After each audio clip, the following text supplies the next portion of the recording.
Hey, how's it going, guys, and welcome back to Monster Tamer News, the segment on this channel where we go over the last week's developments in the monster taming genre. Again, this week we'll be following the trend of the sort of slow news all around. However, we do have some really exciting developments, including the current Lumentale Kickstarter progress, which is almost funded as of the time I'm putting this video together. What seems to be the revival of Level 5, aka the team behind Yokai Watch in the West. Some really exciting news regarding a feature coming to Cassette Beasts and more. So as per the usual, make sure to sit back, relax, and let's dive in.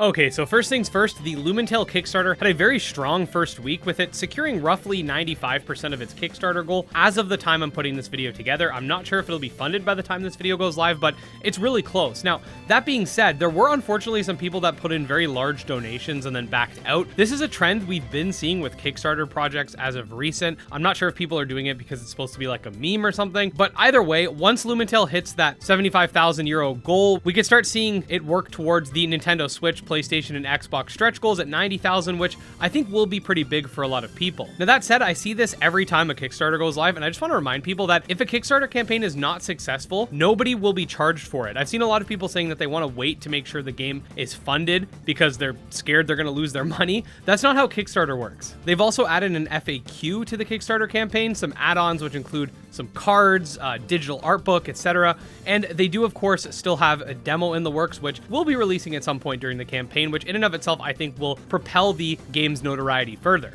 With how much quality is behind this project, it does go to show that the landscape has really changed with Kickstarter, especially in the monster taming genre, because I truly believe if this was 2020, Lumintail would have been funded day one and would probably be at like 300 grand by now. But I think a lot of people have taken a step back from donating to Kickstarter games because of a lot of previous developers either going ghost or having a permanent hiatus or whatever. This unfortunately was something that I was worried about and is part of the reason why I'm always urging everybody to do their own research before backing something, and why I'm going to be continuing to put out the where are they now type videos where I essentially hold Kickstarter developers accountable and show off the ones that are doing a great job with their campaigns, because it's not all doom and gloom. There are plenty of monster taming Kickstarters that are doing very well. Anyways, that being said, the game is doing good because it has a strong foundation, and I'm looking forward to seeing it get funded. Next up, we have the release of an alpha for a game that we did cover a while back in our monster taming games you never knew segment, and that being Super Auto Battlemon, which if you don't already know by the title is an auto battler, which I don't think we have a whole lot of in the genre, and I'm excited to check it out. I have verified with the developer that it is NDA free, so we can be streaming or making content about this. So besides Automon, I think this is the only auto battler we have, other than that one Emerald ROM hack that I think Hoodlum Scrafty covered that utilized like the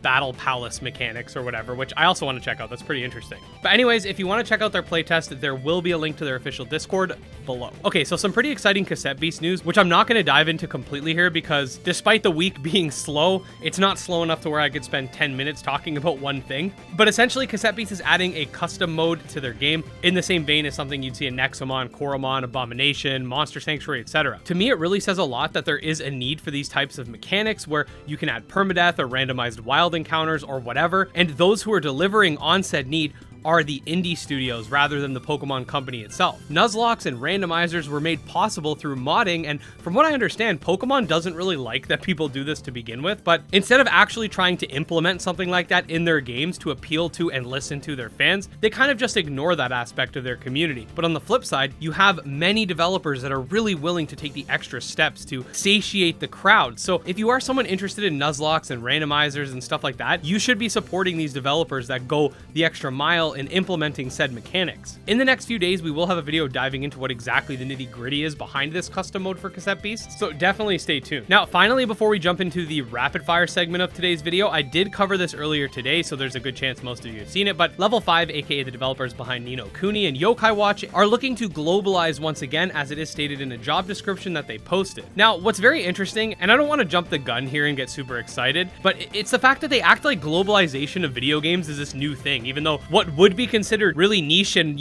Japan only 20 years ago is notably celebrated in the West. But by the looks of it, they are seeking some type of opportunity in the West that they apparently did not see before. So I'm not sure if the recent uptick in monster taming has anything to do with it, because it's not like monster taming is their only forte. Pretty sure Professor Layton's pretty popular as well. And Ni no Kuni, while having some games that have monster taming elements, isn't always necessarily a monster tamer. The first one is, but I don't believe the second one is. But it just makes you wonder what made them decide to come back and what made them decide to leave in the first place. Either way, I'm just hoping that we get to see some Yokai Watch 4 in English make its way to the West, and maybe an actual Ni no Kuni monster taming game on console instead of the mobile game they came out with. I haven't really been following that too much, but doesn't really interest me too much. Okay, next up, we're going to head into the rapid fire segment of today's video where we go over the news that don't require lengthy explanation. First things first, Moonstone Island had a boomerang that they added to the game, and you can see it on screen. We got an overhaul to the Protocol Forest in Anode Heart, a new Abami for Abomination, some step forms for Gremlin's Tail. Here we see the Flame Cloak ability in Biomancer, the weather system in Fog World, and finally, last but not least, the Pal World developers have been uploading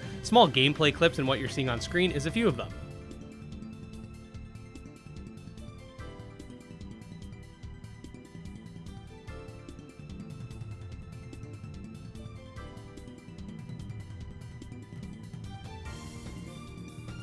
And there you go, guys. Another week has winded down in the genre, and I've got to say the level 5 news is very intriguing. I've had a lot of requests to cover Yokai Watch on the channel, and the truth is that the Citra emulator, from what I've heard, just kind of sucks at running those games, and I don't have the capability to record on my 3DS. I was really hoping that Yokai Watch 4 would make its way to the West because it's a Switch game. I already have the Elgato set up in order to stream it and record footage, so while I could go ahead and buy the game in Japan right now, because you can easily just spoof your eShop, I want to play the game in English. I feel like I would miss out on a lot of charm and context by just starting my Yokai Watch journey by playing it in full Japanese. So hopefully we get that. I'm also looking forward to seeing Lumintail come out with its demo. I'm really excited to play that actually. So stay tuned for that as well. And if you do want to stay up to date on all things monster taming, definitely subscribe to the channel because I put out new videos every day. Check out my Twitter, Discord, and Patreon linked below. Special thanks to the patrons, especially Jim Hamilton, Dro Ghost, Dark Persona, and Exodus, and we'll see you again.